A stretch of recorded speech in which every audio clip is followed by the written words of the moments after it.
광주 신축 아파트가 무너진 지 2주째지만 여전히 작업자 5명이 실종된 상태입니다. 주말 사이 타워 크레인 상층부 해체가 마무리돼 현장에 큰 위험 요소가 하나 사라지면서 오늘부터는 24시간 수색과 구조 작업이 이어집니다. 현장 연결합니다. 김민성 기자. 네, 광주 신축 아파트 붕괴 현장에 나와 있습니다. 네, 작업자에 대한 수색 구조 작업이 길어지고 있는데 오늘부터는 24시간 수색이 진행되는 거죠? 네, 맞습니다. 말씀하신 것처럼 오늘부터는 하루 24시간 온종일 수색 구조 작업이 이어집니다. 어제 브리핑에서 이용섭 광주광역시장이 밝힌 내용인데요. 소방청 구조단과 현대산업개발이 협업 체계를 유지하며 24시간 교대조를 편성할 거라고 밝혔습니다.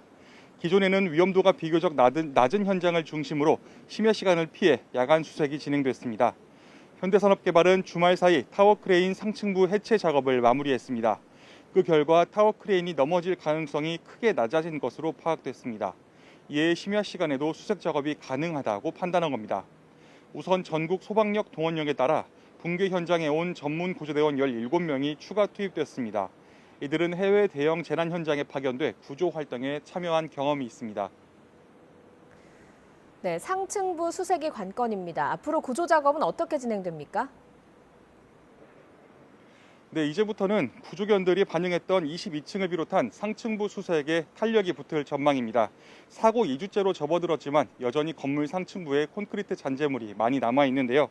특히 22층에서 28층의 잔재물은 낙하 우려가 있습니다. 25층에서 28층에만 잔재물이 30톤가량 있는 거로 파악되는데요. 이 30톤 규모 잔재물은 와이어로 보강하고 22층에 있는 잔재물은 부분 해체하는 방안을 검토하고 있습니다. 이와 함께 미니 굴착기가 22층에 투입돼 구조 인력과 함께 수색 작업을 벌이고 있습니다. 이 굴착기는 그동안 사람의 힘으로 정리할 수 없었던 잔재물을 제거하고 있습니다.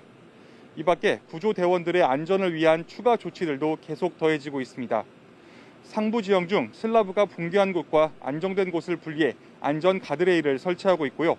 또 낙하물 발생이 우려되는 지상층에 모래를 두껍게 깔아 낙하 시 충격을 줄일 예정입니다. 이처럼 붕괴 사고 구조와 수습 작업이 장기화하는 가운데 정부도 행정안전부, 고용노동부 등이 참여하는 중앙사고수습본부를 꾸렸습니다. 노동자 수색과 현장 수습, 피해 지원을 총괄하게 되는데요.